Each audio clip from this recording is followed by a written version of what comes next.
Hello, members of the Duke MIDS Admission Committee. I am Haoye Zhang, a recent graduate from UW Basel specializing in data visualization. Today, I'd like to present my project, Campus Heat Island, a deep learning approach to land cover classification and temperature relationships. At a macro level, extreme heat events are becoming more frequent. Many studies suggest that wetlands and vegetation act as natural climate buffers to lower local. However, we often stop at general conclusions like green space is good, lacking visual and spatial evidence at the specific sites. At a micro level, our research provides decision support for the campus wetland restoration. This restoration is critical for the thermal environment and building climate resilience for both campus and surrounding area. We can see the change in the campus and the wetland view over decades here. Our methodology involved 4 main steps: data collection, data preparation, deep learning classification, and post-processing. For the data, we collected 5 cm resolution drone imagery around 1 p.m. in June to get the best lighting. We stitched the image in WebODM and clipped them in ArcGIS. For the model, we labeled 300 samples and chose UNet because it outperformed PSPNet. Finally, we converted the results to polygons and manually corrected any errors by cross-referencing the 2D and 3D views. The 3D image allows us to flip, rotate, zoom in and out to define more details. The left one is the original multispectral image. The right are my labels. I focused heavily on water and wetlands since they are the hardest to distinguish from forest and grass. Here is the raw UNet output. While the forest patches looks well, you can see typical pixel level errors, some salt and pepper noise around the buildings and some boundary bleeding along the roads.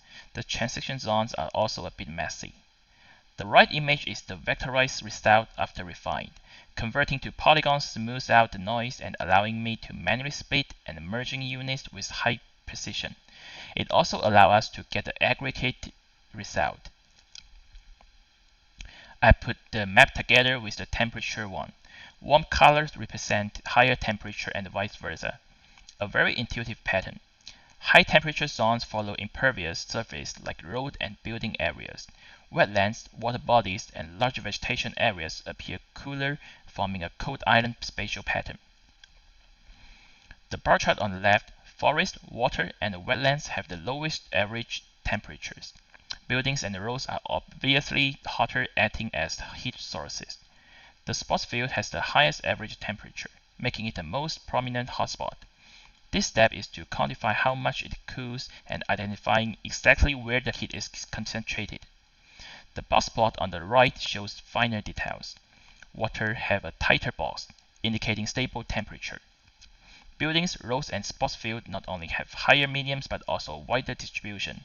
This implies greater micro-environmental variance, meaning Pacific spots can get extremely hot due to differences in materials or sun exposure.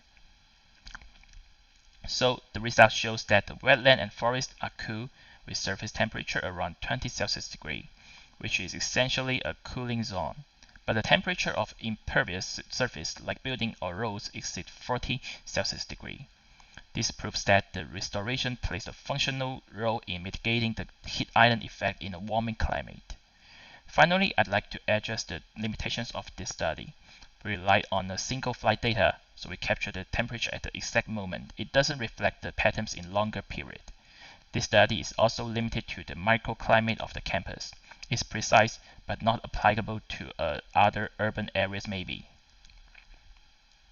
The boundaries between water and wetlands are not always distinct, and their spectral signatures are similar.